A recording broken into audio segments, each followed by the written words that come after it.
I'm Derek, and I lost my pet dog, Abbey.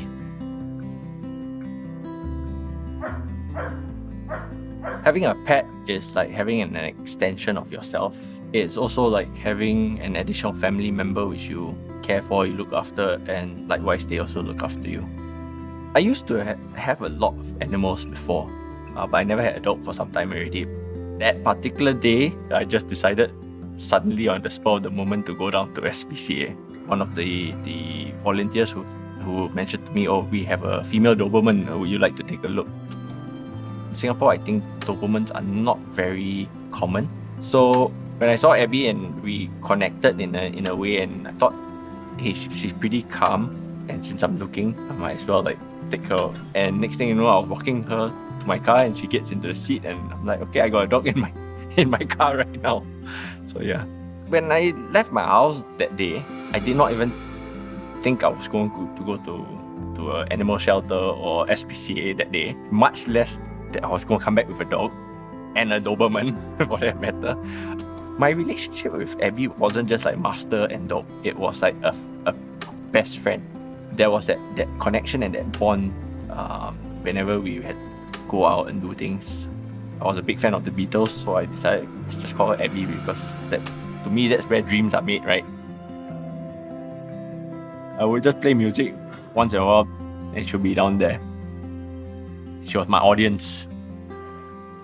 At that point of time, I also went through a relationship crisis. I was engaged at that time. When my engagement at the time was called off, naturally it was a lot of question marks, bitterness, sadness. But having Abbey as like a sort of a rock and foundation there, then she'll be by my side, like hanging out with me. That loneliness or that void would be filled up by her presence. Abbey was like a guardian angel because she kind of looked after me from the back.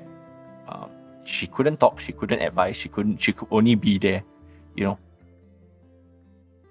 We first found out that Abbey was sick when we started noticing like she had a couple of bumps under her breast area.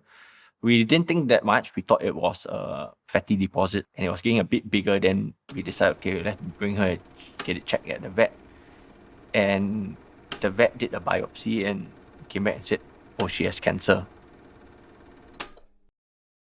I think it was very shocking. I still remember the doctor said it in a very matter of fact, like yeah, 3 to 4 months left. And I couldn't process it. In my head, I'm just thinking, it's just like fatty deposits, like, which is quite common for older dogs. So I think there was also that tinge of guilt.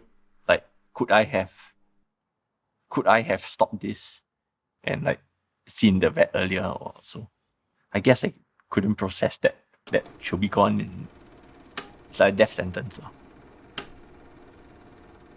I think it started to hit me more when she really couldn't move at all.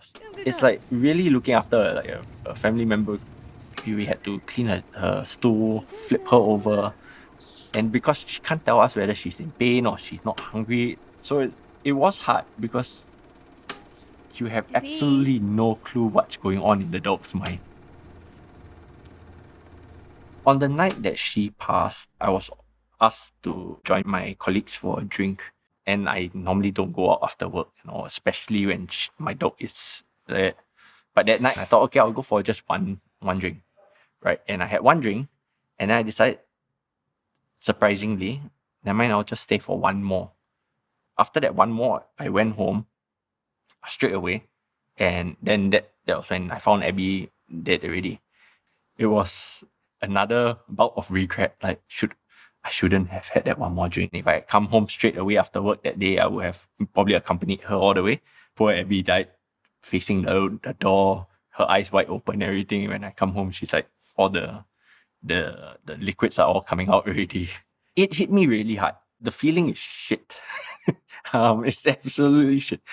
Now when you are going home and you don't have this dog that's running and jumping at the gate, like for you, or normally Abbey will be looking through the glass and now you don't see her face there. Those are like big triggers for me. It was a very sad feeling because I'm not going to see this brown face staring back or like coming to the gate and everything. After the whole cremation, I remember the next few months was hell. I always say that when I lost Abbey, it was probably one of the most saddest thing that has happened to me in my entire life. And I think I cried more over losing Abbey than I did for even my previous relationships that passed, and even the past engagement. Some people may say it's just a dog, right? Or it's just a pet. It could be a goldfish or a hamster or whatever, it's just a pet. But they're not. They are an extension to yourself. Everybody processes grief in a very different way. I had to do a lot of reflection, like what did this dog come into my life to teach me about, or to tell me about? I mean, there has to be a reason why she came. When Abbey was gone, she kind of inspired me to promote more about the Dobermans. So that's when we started the Doberman Club of Singapore Facebook page. I just wanted a place where people in Singapore who had Dobermans, they can start together and talk more about their dogs or show photos and educate one another. But it's grown into an international community. I don't want to get a dog that's Abbey's color, nor do I want to get a female dog. So now I have a completely opposite. Now I have a coming 3-year-old dog called Odin. Now that I have Odin, if I were to ever find any strange thing that's happening to his body, I'll definitely bring him to see a vet. Because maybe for all you know, Abbey may have lived a bit longer if I had, not just pushed things aside.